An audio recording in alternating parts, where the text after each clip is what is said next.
ನಮಸ್ಕಾರ ವೀಕ್ಷಕರೇ. ಇವತ್ತಿನ ದಿವಸ ಗದಗ ಜಿಲ್ಲೆಯ ಗದಗ ತಾಲೂಕಿನ ಕೋಟಂಶಿ ಗ್ರಾಮದ ಒಬ್ಬ ಸಾವಯವ ಕೃಷಿಕರು, ನಾಡಗಂಡಂತ ಹೆಮ್ಮೆಯ ರೈತರು ಹಾಗೂ ಈ ಒಂದು ಸಾವಯವ ಕೃಷಿ ಒಳಗನ ಸಾಕಷ್ಟು ಸಾಧನೆ ಮಾಡಿದಂತ ವೀರೇಶ್ ನೇಗಿಲ್ ಅವರ ನಿವಾಸಕ್ಕೆ ನಾವು ಬಂದಿದ್ದೇವೆ. ಇವತ್ತಿನ ದಿವಸ ಅವರನ್ನ ಸಂದರ್ಶನ ಮಾಡ್ತಾ ಇದ್ದೇವೆ. ಅವರನ್ನ ಈಗ ಮಾತಾಡಿಸೋಣ. ನಮಸ್ಕಾರ ಸರ. ನಮಸ್ಕಾರ. ಈ ಒಂದು ಸಾವಯವ ಕೃಷಿ ಒಳಗೆ ತಾವೆಲ್ಲ ಹೆಚ್ಚಿಂದ ಏನಪ್ಪಾ ಅಂದ್ರ ಒಂದು ಒಳ್ಳೆ ಸಾಧನೆ ಮಾಡಿದ್ದೀರಿ. ಅನೇಕ ರೈತರಿಗೆ, ಯುವಕರಿಗೆ ಸ್ಫೂರ್ತಿದಾಯಕದಂತ ತಾವೆಲ್ಲ ಆಗಿದ್ದೀರಿ. ಹಾಗಾಗಿ ಇವತ್ತೊಂದ್ ದಿವಸ ಈ ಒಂದು ಕೃಷಿ ಒಳಗೆ ಕೃಷಿಗೆ ಬಗ್ಗೆ ಏನಪ್ಪಾ ಅಂದ್ರ ತಮ್ಮ ಸಂದರ್ಶನ ಮಾಡ್ತಾ ಇದ್ದೀವಿ. ತಮ್ಮ ಹೆಸರು ಸರ್? ನಮ್ದು ವೀರೇಶ್ ಶಂಕರಪ್ಪ ನೇಗ್ಲಿ ಅಂತಂದು. ಎಲ್ಲರಿಗೂ ಇದರ ಮೂಲಕ ನಮಸ್ಕಾರಗಳನ್ನು ಹೇಳ್ತೀನಿ. ನಾನು ಸಾವಯವ ಕೃಷಿಕ, ಗದಗ ಜಿಲ್ಲಾ ಗದಗ ತಾಲೂಕ್ ಕೋಟಂಶಿ ಗ್ರಾಮದವನು. ಅತಿ ಒಂದು ಸಣ್ಣ ಹಳ್ಳಿ ಒಳಗೆ ಅತಿ ಚಿಕ್ಕ ರೈತ. ನನಗಿಂತ ಸಣ್ಣ ರೈತ ಬಹುಶಃ ನಮ್ಮೂರಲ್ಲಿ ಇರ್ಲಿಕ್ಕಿಲ್ಲ ಅಂತಂದು ನಾನು ಅನ್ಕೋತೀನಿ. ಅದ್ರ ಜೊತೆಗೆ ನಾನು ಈಗಾಗಲೇ ಒಂದು 16 ವರ್ಷದಿಂದ ಸಂಪೂರ್ಣವಾಗಿ ಸಾವಯವ ಕೃಷಿ ಒಳಗ ತೊಡಗಿಕೊಂಡಿದ್ದೀನಿ. ತೊಡಗಿಕೊಂಡು ಇದರಲ್ಲಿ ಸ್ವಲ್ಪ ಏನಪ್ಪ ಒಂದ್ ಹೆಜ್ಜೆ ಇವಾಗ ಮುಂದ ಹೋಗ್ತಾ ಇದ್ದೆ ಅಂತ ನಾನು ಹೇಳ್ಕೊಳಕ್ ಈ ಸಂದರ್ಭದಾಗ ಇಷ್ಟಪಡ್ತೀನಿ. ತಮ್ಮ ಕುಟುಂಬದ ಪರಿಚಯವನ್ನ ಮಾಡ್ಕೊಳ್ತೇನೆ ಸರ್. ನಮ್ಮ ತಾಯಿಯವರಿದ್ದಾರೆ, ನಮ್ಮ ಹೆಂಡತಿ, ನಮ್ಮ 2 ಹೆಣ್ಮಕ್ಳಿದ್ದಾರೆ, 9 ಗಂಡು ಮಗ ಇದ್ದಾರೆ. ನಮ್ಮ ತಾಯಿಯವರು ನಮ್ಮ ಜೊತೆಲೆ ಇದ್ದಾರೆ. ಅವರು ಕೂಡ ಈ ನಮ್ಮ ಒಂದು ಸಾವಯವ ಕೃಷಿಗೆ ಒಳ್ಳೆ ಒಂದು ಆಶೀರ್ವಾದದ ಜೊತೆಗೆ ಪ್ರೋತ್ಸಾಹವನ್ನು ಕೂಡ ಕೊಡ್ತಾ ಇದ್ದಾರೆ. ನಮ್ಮ ಮನೆಯವರಾಯ್ತು, ನಮ್ಮ ಮಕ್ಕಳಾಯ್ತು, ಅವರು ಕೂಡ ಒಳ್ಳೆ ವಿದ್ಯಾಭ್ಯಾಸವನ್ನು ಓದಿದ್ರು ಕೂಡ ಈ ಒಂದು ಸಾವಯವ ಕೃಷಿ ಒಳಗೆ ಸಂಪೂರ್ಣವಾಗಿ ತೊಡಗಿಕೊಳ್ತಾರ. ತೊಡಗಿಕೊಂಡು ನಮ್ಗ ಕೈ ಜೋಡಿಸ್ತಾರೆ. ಅದರಿಂದ ನಾನು ಏನಪ್ಪಾ ಇದರಲ್ಲಿ ಸಂಪೂರ್ಣವಾಗಿ ಒಂದು ಹೆಜ್ಜೆ ಮುಂದೆ ಬರಕ ಸಾಧ್ಯ ಆಗಿದೆ ಅಂತ ನಾನು ಹೇಳ್ಬೋದು. ತಮ್ಮ ಕುಟುಂಬ ಕೂಡ ತಮ್ಮ ಜೊತೆಗೆ ಒಂದು ಸಾವಯವ ಕೃಷಿಗೆ ಹೆಗಲು ಕೊಟ್ಟು ನಿಂತಿದೆ ಅನ್ನುವಂಥದ್ದು ತಮ್ಮ ಒಂದು ಅನಿಸಿಕೆ. ಹೌದು. ಹಾಗೆ ತಮ್ಮ ಈಗ ಮಕ್ಕಳಿದ್ದಾರೆ, ಮಕ್ಕಳ ಎಜುಕೇಶನ್ ಎಲ್ಲಿವರೆಗೂ ಓದಿದ್ದಾರೆ? ನಾವು ಕೂಡ, ನಾವಾಯ್ತು, ನಮ್ಮ ಮನೆಯವರಾಯ್ತು, ನಾವು ಕೂಡ ಒಂದು ಪದವಿವರೆಗೆ ವಿದ್ಯಾಭ್ಯಾಸವನ್ನು ಮಾಡಿದ್ದೇವೆ. ಅದ್ರ ಜೊತೆಗೆ ನಮ್ಮ ಮಕ್ಕಳು ಕೂಡ ನಮ್ಗೆ ಯಾವುದೇ ತೊಂದರೆ ಇದ್ರು ಕೂಡ ಅವರು ಕೂಡ ಒಂದು ಪದವಿ ಒಳಗ ವಿದ್ಯಾಭ್ಯಾಸವನ್ನು ಮಾಡಿಸಿದ್ದೇವೆ.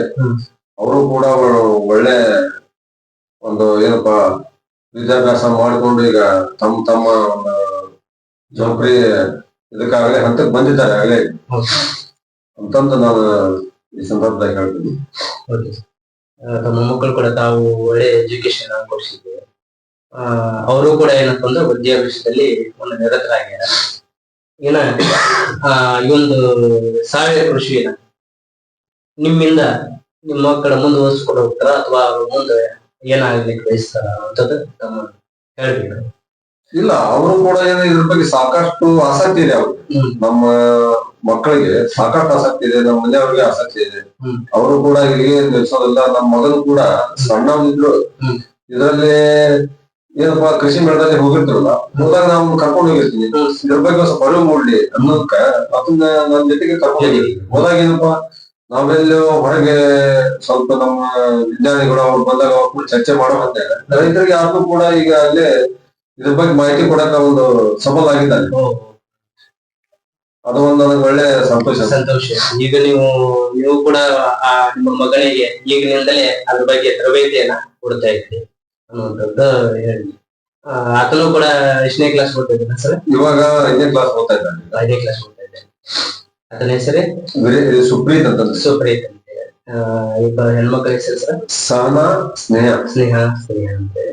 Okay sir. ಇದುವರೆಗೆ ತಮ್ಮ ಕುಟುಂಬ ಬಗ್ಗೆ ಜೊತೆಗೆ ನಮ್ಮ ತಂದೆಯವರ ಬಗ್ಗೆ ಹೇಳಕ್ಕೆ. ನಮ್ಮ ತಂದೆಯವರು ಕೂಡ ಏನಪ್ಪಾ ನಿವೃತ್ತ ಮುಖ್ಯೋಪಾಧ್ಯಾಯರು, SAV ಹೈಸ್ಕೂಲ್ಗೆ ಮುಖ್ಯೋಪಾಧ್ಯಾಯರಿದ್ರು. ಅವರು ಇವಾಗ ನಿಧನರಾಗಿದ್ದಾರೆ. ಆದ್ರೆ ಅವರು ಒಳ್ಳೆ ಒಂದು ಏನಪ್ಪಾ ಭಕ್ತಿವಂತರು, ಪೂಜಾ ನಿಷ್ಠರು. ಅವರ ಒಂದು ಏನಪ್ಪಾ ಶ್ರಮದ ಒಂದು ಪ್ರತಿಫಲ ನಮಗೆ ಇವತ್ತ ದೊರಕೈತಂತ ಈ ಸಂದರ್ಭದಾಗ ಹೇಳಕ್.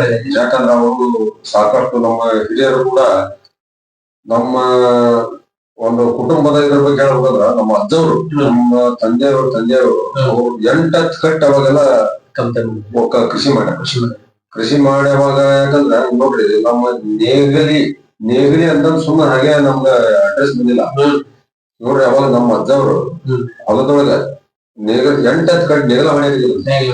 ನೇಗಲ ಹೊಡೆಯುವ ಒಂದು ಸಂದರ್ಭದಾಗ ಅವಾಗ ಮುಂಬೈ ಸರ್ಕಾರದವ್ರು ಮಾಮಲೆದಾರ್ ಇವ್ರು ಇರ್ತಿದ್ರು ನೋಡ್ರಿ. ಮಾಮಲೆದಾರ್ ಅಂತ ಇರ್ತಿದ್ರ ಅವರು ದಾರಿ ಹಿಡಿದು ಹೋಗುವಾಗ ಇವ್ರು ನೇಗಲ ಹೊಡಿ ನೋಡ್ರ. ಅವ್ರು ನೇಗಲ ಹೊಡಿ ನೋಡಿ ಗಾಡಿ ಸರಿ ಇಳಿದು ಬಂದ ಆ ನೇಗಲ ಹೊಡಿ ನೋಡ್ಕೊಂಡು ಇವ್ರಿಗೆ ಬಪ್ಪರೆ ಬಲೆ ನೇಗಿಲಿ ಅಂತಂದ ಅವ್ರಿಗೆ ಇದು ಮಾಡಿದ ಪ್ರೋತ್ಸಾಹ ಕೊಟ್ಟರು. ಇದಕ್ಕೆ ನೇಗಿಲಿ ಅಂತ ನಮ್ಮ ಒಂದು ಈ ಒಂದು ಕುಟುಂಬಕ್ಕ ಬಂತು ಅನ್ನುವಂಥದ್ದನ್ನು ಬಹಳ ಖುಷಿಯಿಂದ ಸರ್.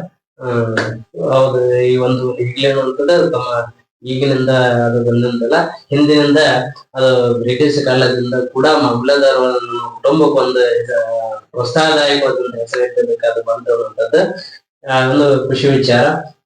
ತಾವು ಕೂಡ ತಮ್ಮ ತಂದೆಯವ್ರ ಬಗ್ಗೆ ಹೇಳಿದ್ರಿ.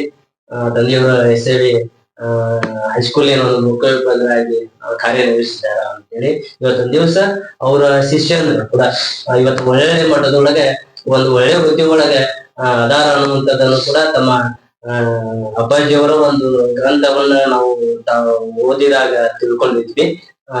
ಅವರಂತ ಒಬ್ಬ ಮಹಾನ್ ವ್ಯಕ್ತಿ, ಜೊತೆಗೆ ಭಯ ಭಕ್ತಿ ಉಳ್ಳವರು, ಒಂದು ಪೂಜಾ ನಿಷ್ಠರು.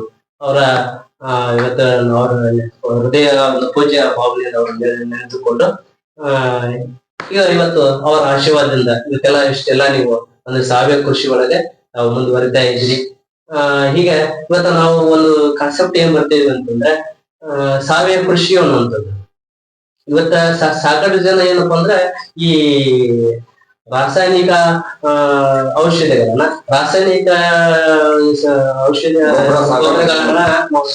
ಮಾಡ್ತಾ ಇದ್ದಾರೆ. ಇವತ್ತು ಏನಪ್ಪಾ ಅಂದ್ರ ಅವರು ಬೆಳೆಯಂತ ಬೆಳೆಗೆ ನೀವು ಮಾಡೋಂತ ಬೆಳೆಗೆ ಏನ್ ವ್ಯತ್ಯಾಸ ಸರ್? ವ್ಯತ್ಯಾಸ ಅಂದ್ರೆ ಏನಿದೆ ಅಂದ್ರ, ಈಗ ರಾಸಾಯನಿಕ ಗೊಬ್ಬರ ಹಾಕಿ ನಮ್ ಸಾಕಷ್ಟು ಮಂದಿ ರೈತರು ಬೆಳೆಯಾಕತ್ತಾರ. ಈಗ ಬೆಳೆಯಾಕತ್ತಾರ ಅಂದ್ರೆ ಏನಾಗತ್ತ, ಅದಕ್ಕೆ ಬೇಕಾಗ್ತಕ್ಕಂತ ಪ್ರಮಾಣವನ್ನು ಉಪಯೋಗ ಮಾಡ್ತಾ ಇಲ್ಲ. ಈಗ 1 ಚೀಲ ಬೇಕಾಗಿತ್ತಂದ್ರ 2-3 ಚೀಲ ಉಪಯೋಗ ಮಾಡಕತ್ತಾರ. ಅದರಿಂದ ಏನಾಗೈತಿ, ಮಣ್ಣು ತನ್ನ ಫಲವತ್ತತೆಯನ್ನು ಕಳ್ಕೊಳ್ಳಾಗೈತಿ. ಯಾಕಂದ್ರೆ ನೋಡ್ರಿ, ನಾವ್ ಮಣ್ಣಿನ ಬಗ್ಗೆ ಒಂದು ಸಣ್ಣ ತಮ್ಮ ಪ್ರಾತ್ಯಕ್ಷಿಕೆ ಮೂಲಕ ಹೇಳ್ಬೇಕಂದ್ರ, ಈಗ ನೋಡ್ರಿ ನಮ್ ಮಣ್ಣು ಈ ರೀತಿ ಆಗ್ಬಿಡದ್ರಿ, ಗಟ್ಟಿ ಆಗ್ಬಿಡದ್ರಿ. ಈಗ ಈ ರೀತಿ ಆದಂತ ಮಣ್ಣು ಈಗ ನಾವು ಬರಿಗಾಲಲ್ಲಿ ನಾವು ಹೊಲದಾಗ ಅಡ್ಡಾಡಕ್ಕಾಗುದಿಲ್ಲ. ಹಿಂದಕ್ಕೆ ನಮ್ ಮಣ್ಣು ಹೇಗಿರ್ತದೆ, ನೀವು ಹೊಲದಾಗ ಹೋಗಿ ಬರೀ ಕಾಲ ಅಡ್ಡಾಡಿ ಅದಕ್ಕೆ ಒಂಥರ ತಂಪು ಕೊಡ್ತೀವಿ. ಆದ್ರೆ ಇವತ್ತು ಬರೀ ಚಪ್ಪಲ್ ಇಲ್ಲ ಅಡ್ಡಾಡಕ್ಕಾಗುದಿಲ್ಲ. ಮಣ್ಣು ತನ್ನ ಒಂದು ಫಲವತ್ತತೆ ಕಳ್ಕೊಂಡು ಈ ರೀತಿ ಯಾಕಾಗಿದೆ ಅಂದ್ರೆ ರಾಸಾಯನಿಕ ಗೊಬ್ಬರ ನಾವು ಸಾಕಷ್ಟು ಉಪಯೋಗ ಮಾಡೋದಕ್ಕೆ. ಅದಕ್ಕೆ ಹಾಗಾಗಿ ನೋಡ್ರಿ, ಪ್ರಾತ್ಯಕ್ಷಿಕೆ ಮೂಲಕ ತೋರಿಸ್ತೀನಿ. ಮಣ್ಣು ಫಲವತ್ತತೆ ಇರಲಿಲ್ಲ ಅಂದ್ರೆ ಏನಾಗುತ್ತೆ, ನೀರೊಳಗೆ ಬಿಡ್ರಿ ಜಲ್ದಿ ಕರಗೋದಲ್ಲ. ಜಲ್ದಿ ಕರಗಲಿಲ್ಲ ಅಂದ್ರ ನಮ್ಮ ಮಣ್ಣು ಫಲವತ್ತತೆಯನ್ನು ಕಳ್ಕೊಂಡೈತಿ ಅಂದ್ರೆ ಏನಾಗುತ್ತೆ, ಮಳೆ ಆಗುತ್ತೆ. ಮಳೆಯಿಂದ ಬಿದ್ದಂತ ನೀರು ಜಲ್ದಿ ಹಿಡ್ಕೊಳ್ಳುವಂತ ಶಕ್ತಿ ಇಲ್ಲ ಅದಕ್ಕೆ. ಮಣ್ಣು ಜಲ್ದಿ ನೀರ್ ಹಿಡ್ಕೊಳ್ಳಿಲ್ಲ ಅಂದ್ರ ಮಳೆ ಬಿದ್ದಂತ ಮಳೆ ನೀರು ವ್ಯರ್ಥವಾಗಿ ಹೊರಗೆ ಹೋಗ್ಬಿಡುತ್ತೆ. ಅದೇ ನಿಮ್ಗೆ ಇಲ್ಲಿ ನೋಡ್ರಿ ತೋರಿಸ್ತೀವಿ. ಫಲವತ್ತಾದ ಮಣ್ಣು ನೋಡ್ರಿ ಹಾಕ್ರಿ, ಅದು ಬೇಗನೆ ನೀರ್ ಹೊರಗೆ ಬಿಡೋದಿಲ್ಲ. ಬಿದ್ದಂತ ಮಳೆ ನೀರು ಹಿಡ್ಕೊಳ್ಳುವಂತ ಒಂದು ಶಕ್ತಿ ಫಲವತ್ತಾದ ಮಣ್ಣಿಗೆ ಬರ್ತೈತಿ. ಅದಕ್ಕೆ ಹಾಗಾಗಿ ನಾವೇನಪ್ಪ, ಮಣ್ಣಿನ ಒಂದು ಫಲವತ್ತತೆ ಕಳಿಬಾರ್ದು. ಆ ಮಣ್ಣು ಫಲವತ್ತತೆಗೆ ಇಟ್ಕೊಂಡು ಅಂದ್ರೆ ಆ ಮಣ್ಣಿನಲ್ಲಿ ನೀವು ಬೇಕಾದ ಬೆಳೆ ಹಾಕ್ರಿ. ಈಗ ಏನಪ್ಪಾ, ರಾಸಾಯನಿಕ ಗೊಬ್ಬರ ಹಾಕಿರ್ತಾರ. ರಾಸಾಯನಿಕ ಗೊಬ್ಬರ ಹಾಕಿದ್ರ 1 ತಿಂಗಳು ಮಳೆ ಹೋಗ್ಬಿಡ್ತು. ಮಳೆ ಹೋಗಂದ್ರೆ ಅದೇನಾಗುತ್ತೆ, ಬೆಳೆ ನಿಲ್ಲೋದು ಒಣಗಿ ಬಿಡುತ್ತೆ. ಆದ್ರೆ ಅದೇ ನೀವು ಸಾವಯವ ಗೊಬ್ಬರ ಹಾಕಿ ಬೆಳೆ ಮಣ್ಣು ಫಲವತ್ತತೆ ಇರ್ತಂದ್ರ 1 ತಿಂಗಳು ಮಳೆ ಹೋದ್ರು ಒಂದು ಹಿಡಿದುಕೊಳ್ಳುವಂತ ಒಂದು ಶಕ್ತಿ ಮಣ್ಣೊಳಗೆ. ಅದಕ್ಕೆ ಹಾಗಾಗಿ ನಾವು ಮಣ್ಣನ್ನು ಕೂಡ ಒಂದು ಫಲವತ್ತತೆ ಮಾಡ್ಕೊಬೇಕು. ಈಗ ನಾವ್ ಬೆಳೆದ್ರೆ ನಾವು ಈ ರಾಸಾಯನಿಕ ಗೊಬ್ಬರ ಹಾಕಿ ನಮ್ಮ ಒಂದು ಮಣ್ಣು ಈ ರೀತಿ ಆಗೈತಿ. ಈ ರೀತಿ ಇದ್ರೊಳಗೆ ಮಣ್ಣು ಆತಂದ್ರೆ ಇದ್ರೊಳಗೆ ಇರುವಂತ ಸೂಕ್ಷ್ಮಾಣು ಜೀವಿಗಳು ಇವತ್ತ ನಮ್ಮ ಮಣ್ಣನ್ನ ಏನಪ್ಪಾ ಅಂದ್ರೆ ಫಲವತ್ತತೆಗೊಳಿಸಲಿಕ್ಕೆ ಕೆಲವಷ್ಟು ಕ್ರಿಮಿನಾಶಕ ಅಥವಾ ಕ್ರಿಮಿ ಕೀಟಗಳು ಇದ್ರೊಳಗೆ ಇರ್ತಾವ. ಮಣ್ಣಿನ ಏನಾಗ್ಬೋದು ಸರ್? ಹೌದು ಸರ್, ಏನಾಗುತ್ತ, ರಾಸಾಯನಿಕ ಗೊಬ್ಬರ ಹಾಕೋದ್ರಿಂದ ಇದರಲ್ಲಿ ಇರ್ತಕ್ಕಂಥ ಸೂಕ್ಷ್ಮಾಣು ಜೀವಿಗಳು ಸತ್ತೋಗ್ತವೆ. ಅತಿಯಾದ ರಾಸಾಯನಿಕ ಗೊಬ್ಬರ ಹಾಕೋದ್ರಿಂದ ಈಗ ನಾವು ನೋಡ್ರಿ ಒಂದ ಜಳ ತಗೊಂಡ್ ನಾವು ಕೈ ಹಿಡಿದಂದ್ರೆ ಕೈಯಲ್ಲಿ ಸುಟ್ಟು ಬಿಡ್ತಾರೆ. ಆ ರೀತಿ ಜಾಸ್ತಿ ನಾವು ಗೊಬ್ಬರ ಹಾಕೋದ್ರಿಂದ ಇರ್ತಕ್ಕಂಥ ಸೂಕ್ಷ್ಮ ಜೀವಿಗಳು ಸತ್ತೋದಾಗ ಮಣ್ಣು ಈ ರೀತಿ ಆಗುತ್ತೆ. ಇದನ್ನೇ ನಾವು ಮಣ್ಣು ಫಲವತ್ತತೆ ಮಾಡ್ಬೇಕು ಅಂದ್ರೆ ಏನ್ ಮಾಡ್ಬೇಕು? ಸಗಣಿ ಗೊಬ್ಬರ ಹಾಕ್ಬೇಕು. ಈ ಸಗಣಿ ಗೊಬ್ಬರ ನೋಡಿ ತಮ್ಮ ಅದಕ್ಕೂ ಕೂಡ ಇದು ಈ ಸಗಣಿ ಗೊಬ್ಬರ ಮನೆ ಒಳಗ ಒಂದು ಆಕಳಾಗ್ಲಿ ಎಣ್ಣೆ ಆಗ್ಲಿ ಇದನ್ನ ಕಟ್ತೀವಿ. ಕಟ್ಟಿದ್ರೆ ಏನಪ್ಪಾ ಅದರಿಂದ ಅಲ್ಪ ಪ್ರಮಾಣ ಸಗಣಿ ಬಟ್ ಅದನ್ನ ಒಯ್ದು ಸೀದಾ ತಿಪ್ಪಿಗೆ ಹಾಕ್ಬಿಟ್ರೆ ಎಲ್ಲ ಬರುತ್ತೆ. ಬಿಸಿಲ ಗಾಳಿಗೆ ಈ ತರ ಕೂಳಾದ್ರೆ ನೋಡ್ರಿ ಒಡೆಯೋದಿಲ್ಲ. ಇದು ಒಡೆಯೋದಿಲ್ಲ ಅಂದ್ರ ನಾವು ಈ ರೀತಿ ಬಿಸಿಲ ಗಾಳಿ ಕೂಳಾತಂದ್ರ ಒಡೆಯೋದಿಲ್ಲ. ಇದನ್ನ ನಾವು ಒಯ್ದು ಹೊಲಕ್ಕೆ ಹಾಕಿದ್ನಂದ್ರೆ ಇದು ಮಣ್ಣಿನ ಜೊತೆ ಮಿಕ್ಸ್ ಆಗೋದಿಲ್ಲ. ಮಣ್ಣಿನ ಜೊತೆ ಮಿಕ್ಸ್ ಆಗೋದಿಲ್ಲ ಅಂದ್ರ ನಾವ್ ಅಷ್ಟೆಲ್ಲ ಕೂಡೆ ಹಾಕಿ ಅದು ಒಯ್ದು ಹೊಲಕ್ಕೆ ಹಾಕಿ ಎಲ್ಲ ಖರ್ಚು ಮಾಡಿದ ಶ್ರಮ ವ್ಯರ್ಥ ಆಗುತ್ತೆ. ಅದಕ್ಕೆ ಹಾಗಾಗಿ ನಾವು ಇದನ್ನ ಒಂದು ಸಾವಯವ ಪದ್ಧತಿ ಒಳಗಂದ್ರ ಈ ಸಗಣಿ ಪುಟ್ಟ ತುಂಬ್ತೀವಿ. ತುಂಬಿ ನೇರವಾಗಿ ತಿಪ್ಪಿಗೆ ಹಾಕೋ ಬದ್ಲಿ ಸಗಣಿ ರಾಡಿ ಸಗಣಿ ರಾಡಿ ಮಾಡಿ ತಿಪ್ಪೆ ಒಳಗ ಕಸ ಕಟ್ಟಿ ಕೃಷಿ ತ್ಯಾಜ್ಯ ಹಾಕಿರ್ತೀವಿ. ಅದ್ರ ಮೇಲೆ ತೆಳಗ ಹಾಕಿಬಿಟ್ವಿ ಅಂದ್ರ ಇದ ಏನಾಗುತ್ತೆ?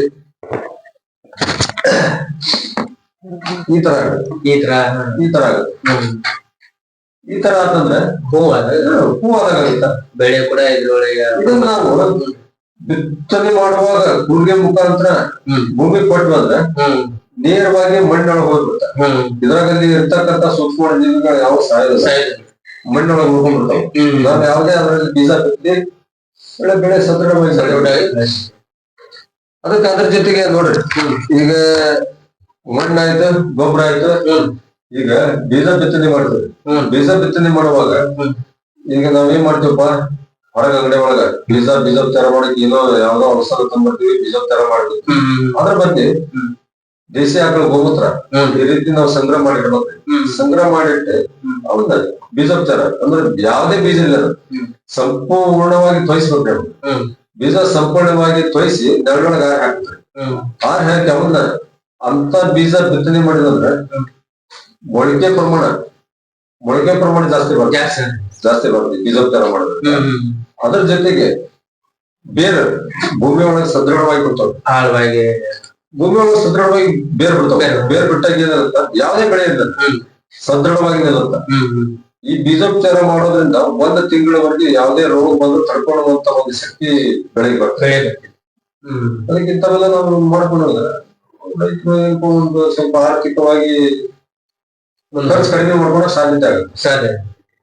ಅದಕ್ಕೆ ನಾವೆಲ್ಲ ಈ ಸಂದರ್ಭದಾಗ ಹೇಳ್ಬೇಕು, ರೈತರಿಗೆ ವಿನಂತಿ ಮಾಡ್ಕೊಂಡಿದ್ರೆ ಕಡಿಮೆ ಭೂಮಿ ಒಳಗ ಕಡಿಮೆ ಖರ್ಚೊಳಗ ನಾವು ನಮ್ಮ ಮನೆ ಒಳಗೆ ಸಿಗ್ತಕ್ಕಂತ ನೈಸರ್ಗಿಕ ಪದಾರ್ಥಗಳನ್ನ ಉಪಯೋಗ ಮಾಡ್ಕೊಂಡು ನಾವು ಬೆಳೆ ಬೆಳೆದಂದ್ರೆ ಖರ್ಚು ಕಡಿಮೆ ಆಗುತ್ತ. ಒಳ್ಳೆ ಪೌಷ್ಟಿಕಾಂಶವುಳ್ಳ ಸಾಧ್ಯತೆ ಆಗುತ್ತೆ. ಈ ಸಂದರ್ಭದಾಗ ರೈತರಿಗೆ ಹೇಳಕ್ ಈಗ ಪೌಷ್ಟಿಕ ಆಹಾರಗಳಂತಂದ್ರೆ ಇವತ್ತ ನಾವು ಇವನ್ ಸಮಾಜದಲ್ಲಿ ಈ ಒಂದು ಕಾಲದೊಳಗಲ್ಲಿ ಪೌಷ್ಟಿಕ ಅಂಶಗಳು ಆಹಾರಗಳು ಇವತ್ತೆಲ್ಲ ನಮ್ಗೆ ಸಿಗ್ತಾ ಇಲ್ಲ. ಹಿಂದ ನಮ್ಮ ಅಜ್ಜೋರು ನಮ್ಮ ತಂದೆಯವರು ಕಾಲದೊಳಗೆ ಅವರು ಪೌಷ್ಟಿಕಾಂಶದ ಆಹಾರಗಳನ್ನು ಉಣ್ತಾ ಇದ್ದಾರೆ. ಸೊ 120 ವರ್ಷ 100 ವರ್ಷ ಹಿಂಗೆಲ್ಲ ಬದುಕ್ತಾ ಇದ್ರು. ಇದ್ರ ಬಗ್ಗೆ ತಾವೇನು ಹೇಳ್ತೀವಿ?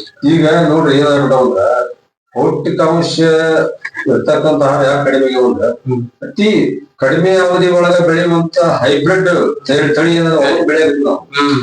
ಈಗ ನೋಡ್ರಿ ಹಿಂದಕ್ಕೆ ಜವಾರಿ ತಳಿ ಹಾಕ್ತಿದ್ರು. ಹಾಗೆ 4 ತಿಂಗಳ 5 ತಿಂಗಳಿಗೆ ಬೆಳೆ ಬರುತ್ತೆ. ಅವಾಗ ಏನಾಗ್ತಿತ್ತು, ಬಿಸಿಲು ಗಾಳಿ ಅದ್ರಲ್ಲಿ ಜಾಸ್ತಿ ತಗೊಳ್ತಿರ್ತದ. ತಗೊಂಡು ಅದರಲ್ಲಿ ಪೌಷ್ಟಿಕಾಂಶ ಉಳಿತಿತ್ತು. ಇವತ್ತೇನಾಗೈತಿ 45 ದಿವಸಕ್ಕೆ ನಮ್ಗೆ ತರಕಾರಿ ಕೊಡ್ತಾರೆ. 45 ದಿವಸಕ್ಕೆ ತರಕಾರಿ ನಮ್ಗೆ ತಿನ್ನಕ್ ಬರ್ತಂದ್ರೆ ಅದ್ರಲ್ಲಿ ಏನ್ ಪೌಷ್ಟಿಕಾಂಶ ಬರ್ತದೆ? ಏನು ಬರ್ತಲ್ಲ. ಅಂತ ಹೈಬ್ರಿಡ್ ತಳಿಯಿಂದ ನಾವು ಉಪಯೋಗ ಮಾಡ್ಕೊಂಡೋಗ್ಬಿಟ್ಟಿವಿ. ಅದರಿಂದ ನಮ್ಗೆ ಜಾಸ್ತಿ ಪೌಷ್ಟಿಕಾಂಶ ಸಿಗೋದಿಲ್ಲ. ಯಾಕಂದ್ರೆ ಹಿಂದಕ್ ನೋಡ್ರಿ ಮನೆ ಒಳಗೆ ರಾಗಿ ಗಂಜಿ ಮಾಡ್ತಿದ್ದಾರೆ, ಸಿರಿಧಾನ್ಯ ಉಪಯೋಗ ಮಾಡ್ತಿದ್ರು. ಮತ್ತೆ ಹುಳ್ಳಿ ಸಂತಿ ಮಾಡ್ತಾರೆ. ಮತ್ತೆ ಜೋಳದ ನುಚ್ಚು ಮಜ್ಜಿಗೆ ಇವನ್ನೆಲ್ಲ ಜೋಳದ ನುಚ್ಚು ಮಾಡಿಟ್ಟಿದ್ರು. ಅಡಿಗೆ ಒಳಗೆ ಮಾಡಿಟ್ಟಿದ್ರು. ಮಾಡಿ ಅದನ್ನ ನೀವು ಬಿಸಿಲು ಟೈಮ್ ಒಳಗ ನುಚ್ಚು ಮಜ್ಜಿಗೆ ಊಟ ಮಾಡಿಬಿಡೋದ್ರ ಹೊಟ್ಟೆ ಒಳಗ ಒಂಥರ ತಂಪನಿಸ್ತೈತೆ. ಮನುಷ್ಯ ಆರೋಗ್ಯವಾಗಿ. ಮತ್ತೆ ಇನ್ನೊಂದು ಏನ್ರಿ, ಸಾಕಷ್ಟವಾಗ ಬೆಣ್ಣೆ, ಹಾಲು, ಮೊಸರು, ಬೆಣ್ಣೆ, ತುಪ್ಪ, ಮಜ್ಜಿಗೆ ಎಲ್ಲ ಉಪಯೋಗ ಮಾಡ್ತಿದ್ರು. ಹಾಗಾಗಿ ಒಳ್ಳೆ ಸದೃಢವಾಗಿರ್ತದೆ ಸರ್. ಆದ್ರೆ ಇವತ್ತು ನಾವೇನು ಅದನ್ನೆಲ್ಲ ಅಂತ ಆಹಾರವನ್ನು ಬಿಟ್ಬಿಟ್ಟಿದ್ವಿ. ಪಿಜ್ಜಾ ಬರ್ಗರ್ ಇಂಥವೆಲ್ಲ ಇಂಥ ಆಹಾರ ನಾವು ಏನು ಇದಾಗ್ಬಿಟ್ಟಿದ್ವಿ, ಮಾರ್ ಹೋಗ್ಬಿಟ್ಟಿದ್ವಿ. ಹೋಗಿ ಹಾಗಾಗಿ ನಮ್ಮ ಆರೋಗ್ಯ ಕಳ್ಕೊಂಡಾಗ್ತೀವಿ ನಾವು. ಯಾಕಂದ್ರೆ ನೋಡ್ರಿ, ಹಿಂದಕ್ಕೆ ಊರೊಳಗೆ ಎಲ್ಲೋ ಒಂದು ದವಾಖಾನೆ ಇರ್ತಿತ್ತು, ಒಂದು ಫಾರ್ಮಸಿ ಇರ್ತಿತ್ತು. ಅದ್ರ ಮತ್ತೆ ಏನಾಗ್ಯವು, ಒಂಥರ ಬಿಡಿ ಅಂಗಡಿ ಆಗ್ಯಾವು. ಓಣಿಗೆ ಒಂದ್ ದವಾಖಾನೆ, ಓಣಿಗೆ ಒಂದು ಫಾರ್ಮಸಿ. ಇವತ್ ನೋಡ್ರಿ, ನಾವು ಒಂದೇನಪ್ಪ ನೆಗಡಿ ಬಂದೈತೆ ಅಂದ್ರೆ ಡಾಕ್ಟರ್ ಕಡೆ ಹೋಗಿ ಇಂಜೆಕ್ಷನ್ ಮಾಡ್ಸ್ಕೊಂಡು ಗುಳಿಗೆ ತಗೊಂಡ್ಬರ್ತೀವಿ. ಅದ್ರ ನಾವು ಮನೆಯಲ್ಲೇ ಹೊಸದು ಸಾಕಷ್ಟು ಅವನ್ನ ಉಪಯೋಗ ಮಾಡ್ಕೊಂಡಿದ್ರೆ ನಾವು ಡಾಕ್ಟರ್ ಕಡೆ ಹೋಗೋ ಅವಶ್ಯಕತೆ ಇಲ್ಲ. ಅಂದ್ರೆ ಅಷ್ಟೊಂದು ನಮ್ಮ ಆರೋಗ್ಯ ಹದಗೆಟ್ಬಿಡ. ಯಾಕಂದ್ರೆ ನೋಡ್ರಿ, ಹಿಂದೆ ಹಿರಿಯರು 80 ವರ್ಷ 100 ವರ್ಷದ ಬದುಕು ಬಾಳ್ತಿದ್ರು. ಯಾರಿಗೆ ಚಸ್ಮಾ ಹಾಕ್ತಿದ್ದಿಲ್ಲ, ಹಲ್ಲು ಬಿದ್ದಿದ್ದಿಲ್ಲ. ಇವತ್ತೇನೈತ್ರಿ, 30 ವರ್ಷ 40 ವರ್ಷ ಸಾಕಷ್ಟು ರೋಗಕ್ಕೆ ನಾವು ಗೊತ್ತಾಗ್ತೈತಿ. ಅವಾಗೆಲ್ಲ ವಯಸ್ಸು ಗುರ್ತಂದ್ರೆ ಈಗ ನೋಡ್ರಿ, ಹೃದಯಾಘಾತ ಆಗ್ತೈತಿ, ಸಾಕಷ್ಟು ನೋಡ್ತೀವಿ. ಮತ್ತ ಕ್ಯಾನ್ಸರ್, ಇಂತ ದೊಡ್ಡ ದೊಡ್ಡ ರೋಗ ನಾವು ತುತ್ತಾಗತ್ತೀವಿ. ಏನ್ ಕಾರಣ? ನಾವೆಲ್ಲ ಆಹಾರದ ಕಾರಣ ಸಿಗ್ತಾ ಇಲ್ಲ. ಅದಕ್ಕೆ ಹಾಗಾಗಿ ನಾವ್ ಇದಕ್ಕೆಲ್ಲ ಏನಪ್ಪಾ ಉತ್ತರ ಅಂದ್ರೆ, ಸಾವಯವ ಕೃಷಿ ಮಾಡ್ಕೊಂಡು ನಾವೇ ಸ್ವತಃ ಗೊಬ್ಬರ ಹಾಕಿ ಅದರಲ್ಲಿ ಬೆಳೆದಂತ ಆಹಾರವನ್ನು ಸೇವನೆ ಮಾಡಿದ್ರೆ ನಾವು ಆರೋಗ್ಯವಾಗಿ ಇರ್ತೇವೆ, ಆರೋಗ್ಯವಂತರಾಗಿರಕ್ ಸಾಧ್ಯತೆ ಇದೆ. ಈ ಸಾವಯವ ಕೃಷಿ ಅನ್ನುವಂಥದ್ದು ಕೂಡ ನಾವು ಹೆಚ್ಚಿನ ರೊಕ್ಕ ಖರ್ಚು ಮಾಡ್ಬೇಕಾಗಿಲ್ಲ. ಇದ ನಮ್ಮ ಮನೆಯಲ್ಲೇ ಸಿಗುವಂತ ಅದಕ್ಕ ಎಲ್ಲ ನೈಸರ್ಗಿಕ ಪದಾರ್ಥ ಅವನ್ನೆಲ್ಲ ಉಪಯೋಗ ಮಾಡ್ಕೊಂಡ್ರೆ ನಾವು ಅದನ್ನ ಮಾಡ್ಲಿಕ್ಕೆ ಸಾಧ್ಯ ಇದೆ. ಇವತ್ತ ನಾವು ನೋಡ್ತೀವಿ, ಬೇರೆ ಒಳಗೆ ಹೊಲದೊಳಗೆ ಕೀಟಗಳಿಗೆ ಸಾಕಷ್ಟು ರಾಸಾಯನಿಕ ಏನು ಸಿಂಪಡಣೆ ಮಾಡ್ತಾರೆ, ಔಷಧಿಗಳನ್ನ. ಯಾಕೆ ಈಗ ನೀವು ಅವರು ಉಪಯೋಗ ಮಾಡ್ತಿದ್ರ, ನೀವು ಯಾವ ರೀತಿ ಔಷಧಿಗಳನ್ನ ಸಿಂಪಡಣೆ ಮಾಡ್ತೀರಿ? ಈಗ ನೋಡ್ರಿ, ಹಿಂದ್ಕೆಲ್ಲ ಏನ್ ಮಾಡ್ತಿದ್ರಿ, ಕಡ್ಲೆ ಆಗ್ಲಿ ಶೇಂಗಾ ಆಗ್ಲಿ ಯಾವ ಬಿತ್ತಿದ್ರು ಮಿಶ್ರ ಬೆಳೆ ಆಗಿ ಬಿತ್ತಿದ್ರ. ಕಡ್ಲೆ ಬಿತ್ತಿದ್ರ ಕಡ್ಲೆ ಒಳಗ ಜೋಳ ಮಿಕ್ಸ್ ಒಂದ್ ಸ್ವಲ್ಪ ಮಿಶ್ರ ಜೋಳ ಹಾಕ್ತಿದ್ರು. ಜೋಳ ಹಾಕಿದ್ರೆ ಬಿತ್ತನೆ ಮಾಡ್ತಿದ್ರು. ಅವ್ರ ಗೊತ್ತಿದ್ದ ನಮ್ಮ ರೈತರಿಂದ ಕೂಲಿ ಕಾರ್ಮಿಕರ ಕೊರತೆ ಐತಿ, ಅದಕ್ಕೆ ಕೇಳೋರಿಲ್ಲ. ನಾವ್ ಒಂದೇ ಬೆಳೆ ಹಾಕಿದ್ರ ಮಷೀನಿಂದ ಕಟಾವ್ ಮಾಡ್ಸಕ್ ಬರ್ತ ಅನುಕೂಲ ಆಗತ್ತ ಅನ್ನೋ ಒಂದು ನಮ್ಮ ರೈತರ ಉದ್ದೇಶ ಇಟ್ಕೊಂಡ್ರೆ ಒಳ್ಳೇದಲ್ಲ, ನಾವು ಒಪ್ಕೊಂತೀವಿ. ಅದಕ್ಕೆ ನಾವು ಪರ್ಯಾಯವಾಗಿ ಏನೋ ಒಂದು ದಾರಿ ಕೊಡ್ಬೇಕು. ಅದಕ್ಕೆ ನಾವೇನ್ ಮಾಡಿದ್ವಿ, ರಾಸಾಯನಿಕ ಯಾವುದೇ ಕ್ರಿಮಿನಾಶಕ ಸಿಂಪಡಣೆ ಮಾಡಲಾರ್ದ ನಾವು ಕೀಟ ಹತೋಟಿ ಮಾಡ್ಬೇಕು ಅಂತಂದ ಅವಾಗ ನಾವ್ ಒಂದೇನು ವಿಚಾರ ಮಾಡಿದ್ವಿ. ಎಲ್ಲಾ ರೈತರಿಗೆ ಇದು ಅನುಕೂಲ ಆಗತ್ತಂತ ಏನ್ ಮಾಡಿದ್ವಿ, ಈಗ ಕಡ್ಲೆ ಹಾಕ್ತೀವಿ. ಕಡ್ಲೆ ಹಾಕಿದಂದ್ರೆ ಕಡ್ಲೆ ಒಳಗ